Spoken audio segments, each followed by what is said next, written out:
Hey everyone, I'm Robert Renman. Welcome to another question and answer video. This time I'm answering a question from Michael in Germany. He asked me, can you show me an exercise that will help improve my picking technique? Sure I can. In fact, I could show you many. But in this case, I want to show you one specific exercise that helped me over the years improve my alternate picking technique, going between two strings. So we're going to be playing on the E string and the B string, right? So the other benefit with this exercise is that I'm going to be playing through the 5 pentatonic boxes. In this case, it's E minor, but we're only going to be using and so we're not going through all 6 strings, right? But it's a great exercise for 2 reasons then. The alternate picking and memorizing these different positions on the neck. All right, so it sounds like this. The first position.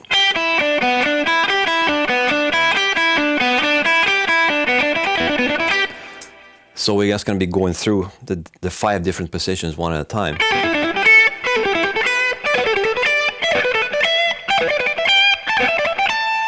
And so on. Okay, so let's have a closer look. So the first position is here. So it's a 3rd fret open string on the E string and then 3rd fret open string on the B string. So we have 6 notes in total. 1, 2, 3, 4, 5, 6 before it starts over. That's the pattern.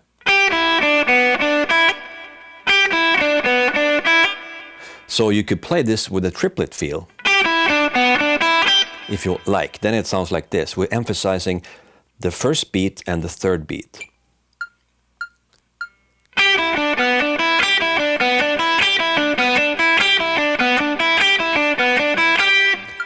So you can hear I'm picking harder on beat 1 and 3. Just to emphasize that triplet feel. You can of course play it straight too, then it would sound like this.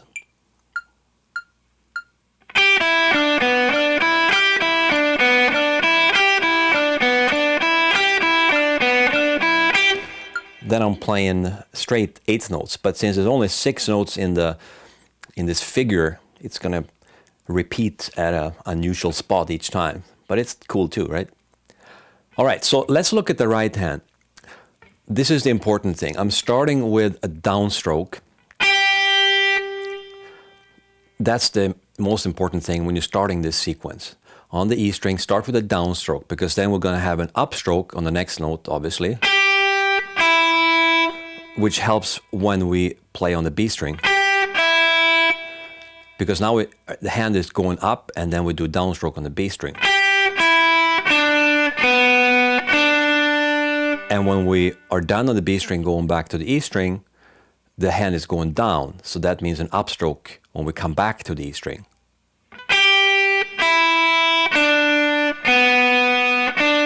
Here. And then it starts over.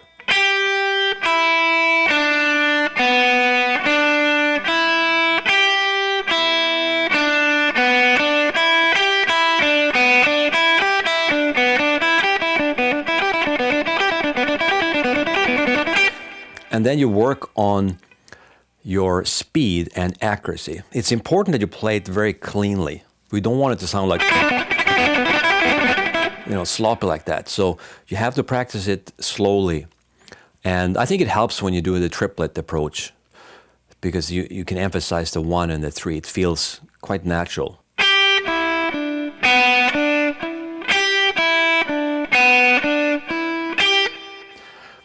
And then we continue with the next position. So now we're here, 5th fret and 3rd fret, and play the same figure.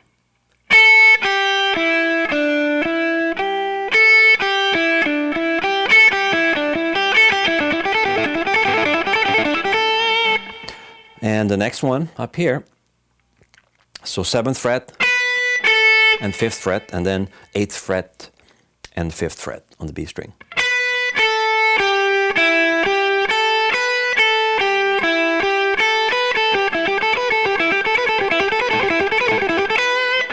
And then up here, 10th fret, 7th fret on the E string,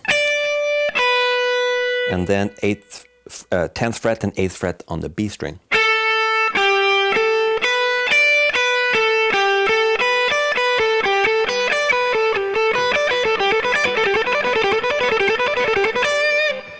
And then the last one, 12th fret and 10th fret on both strings.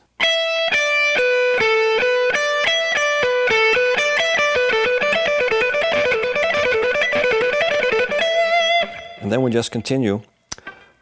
We're back to position 1 again, up here.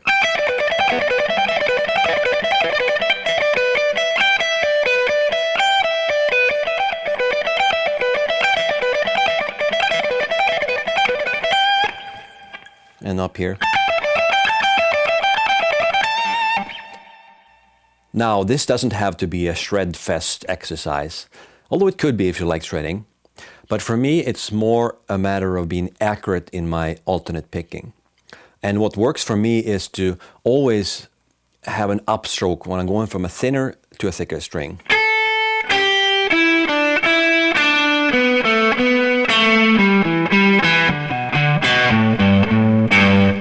And the opposite when you go the other direction. So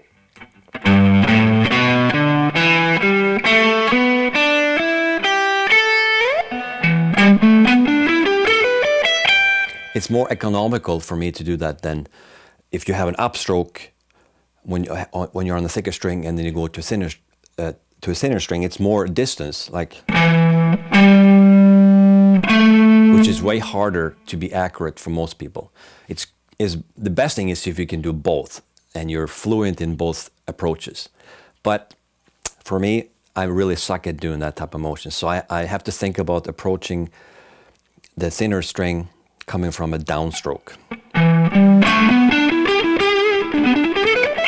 Otherwise, I'm going to sound sloppy. So this exercise is, as I said, is useful to memorize the different pentatonic boxes. And then you take these things and make it into licks. And you don't have to play the same figure over and over. Although you could. Sometimes it's cool to do that. But you can take it and create a lick out of it.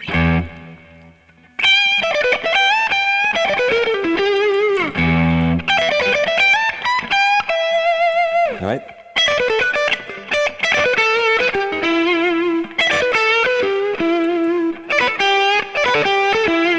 Let's play part of that figure.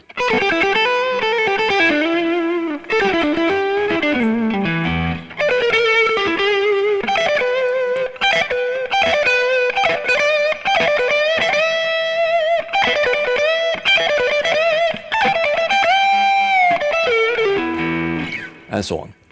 So that's one little exercise that you can work on to improve your alternate picking going between two strings. So I hope you liked that lesson. Let me know what you think.